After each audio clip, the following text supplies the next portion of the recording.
Hello and welcome back to the Scorching Start on the Birds Broadcast Network. I'm your host, Sammy Miller, alongside your broadcasters, Ian Nicholas and Dylan Pescatore. And the road to the championship continues today, this time at White House Field, the home of the Harwich Mariners, for Game 2 in the first round series. Last night, the Firebirds got it done. A huge 2-1 victory, a walk-off victory over the Mariners. So we have to talk about that huge play in the ninth. None other than Jack Penny getting it done. How big was that moment, really showcasing his patience at the plate as well? I mean, he had 2 walks earlier in the game. He's like the walk king of his team, him and Joe Oyama, but he's also the king of clutch. Jack Penny has come up in big spot time in and time again for this team. I reflect back earlier in the game where he popped out on one pitch, and he was frustrated at himself. He understood that he potentially blew an opportunity for Orleans to strike earlier in that game, but he's got the mental fortitude and the discipline, like you were talking about, to get back a couple innings later, have a great at-bat, and launch one in the right field. It was an unbelievable inning, and they just had to pass the baton long enough for Jack Penny to come up and be the hero, and he has been the hero a lot this season. Not the walk-off hero until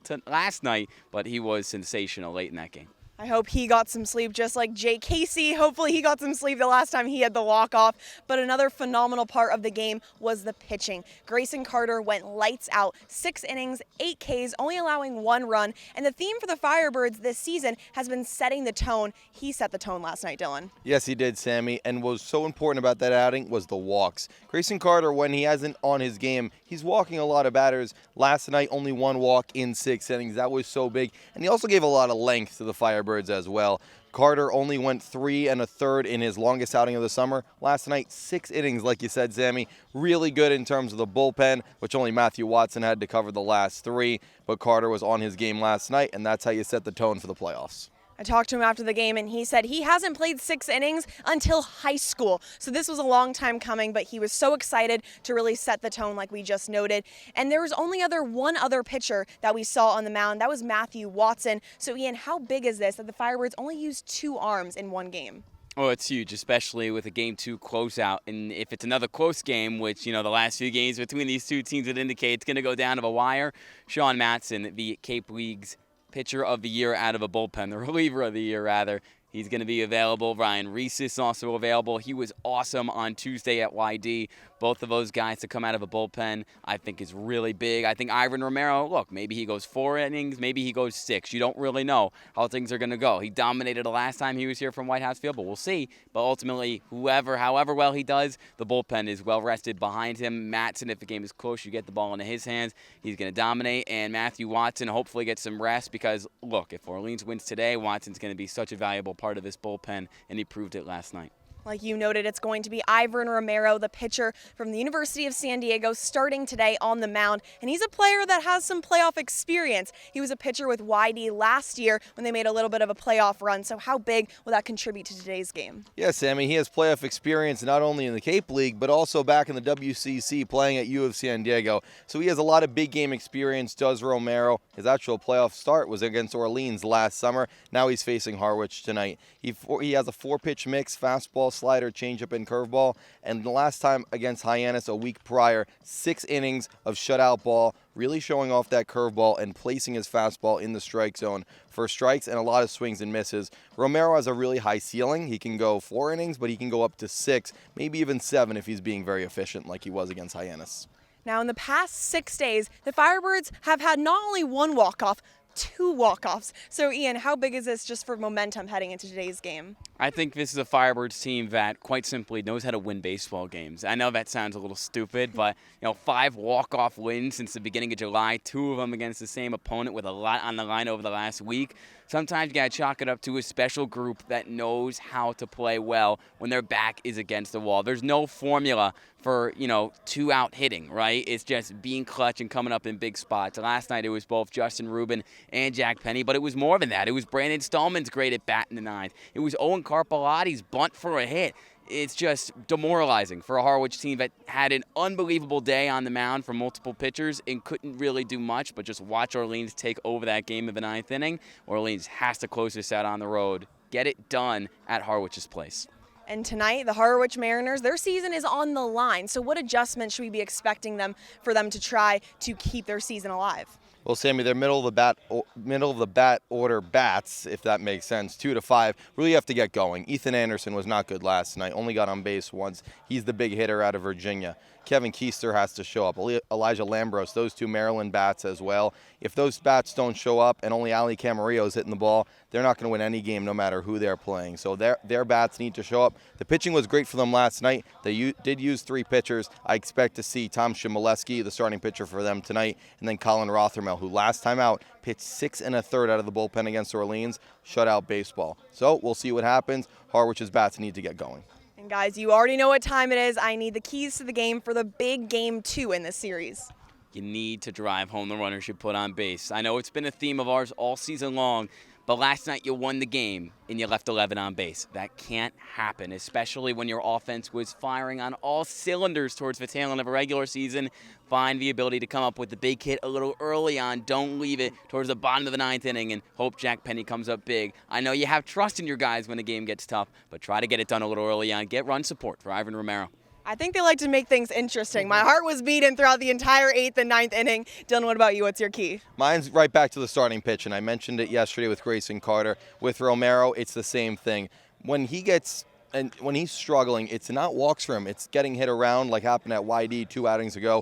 But last time against Hyannis gave him a lot of confidence going into this start. So if he can get through 4 to 5 clean innings, let the bullpen work, rely on the pitching, and hopefully that offense can show up as well. Let's see if the Firebirds can get it done tonight and punch a ticket to the next round where they would either be facing the YD Red Sox or the Brewster Whitecaps. But stay tuned for a lot more content on the Scorching Start. All right, let's go to war, boys. You guys can get out. I'm now joined alongside Firebirds manager Kelly Nicholson. A huge walk-off victory last night. How was it celebrating with your team? Pretty special. It was fun. I watched it last night. It was on Twitter. I don't know who posted it, but it was cool just to see the kind of the raw emotion of the team.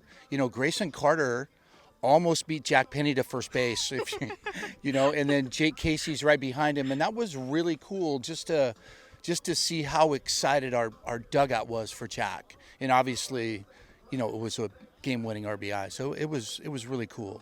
I know you always preach family, and it really is a family out here. Also, how special is it for Jack Penny in particular to get that walk-off single after all the work he's put in this summer? Yeah, he's had a good summer, right, Sammy? He's a very, very good hitter.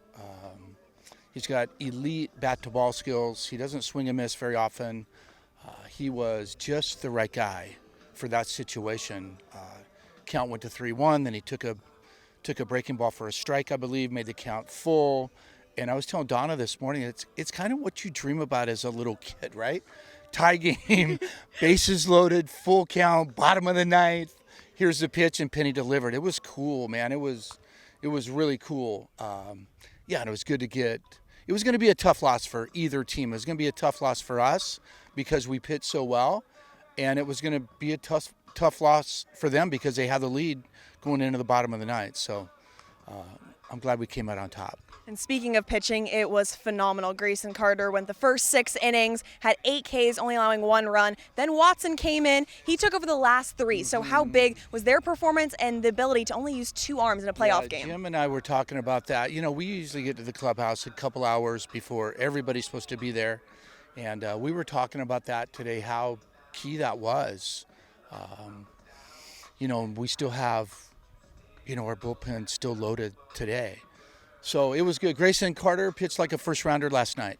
He absolutely pitched like a first-rounder, 95 to 98, touching 99, a good changeup.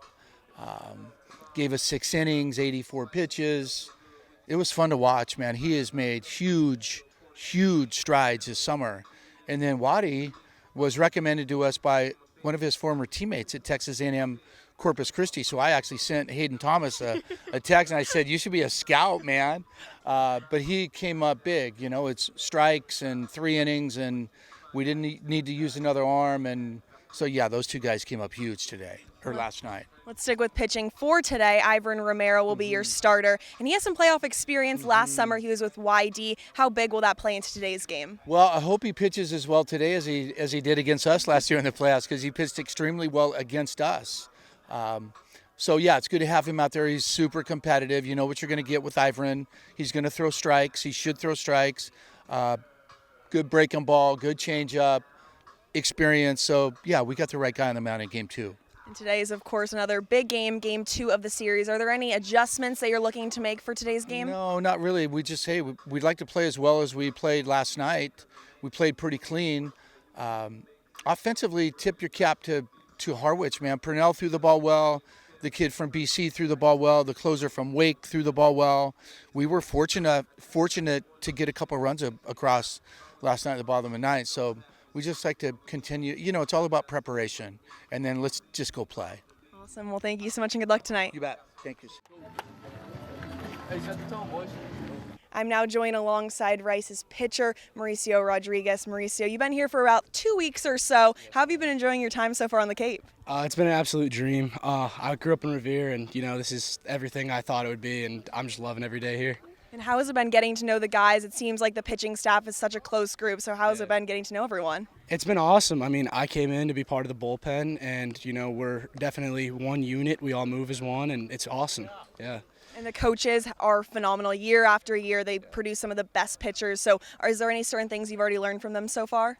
Yeah, I mean, every day I feel like I pick up something new from Coach Lawler. I mean, the man has so much experience, and he's just he does so much. He knows so much, and, you know, Cookie in the bullpen, he helps us get ready, helps us get right before going in. I mean, you couldn't ask for anything else from this staff. I mean, the coaches are great. And you're coming off a great season at Rice. So is there anything you're taking away from that season and putting it into this summer with the Orleans Firebirds?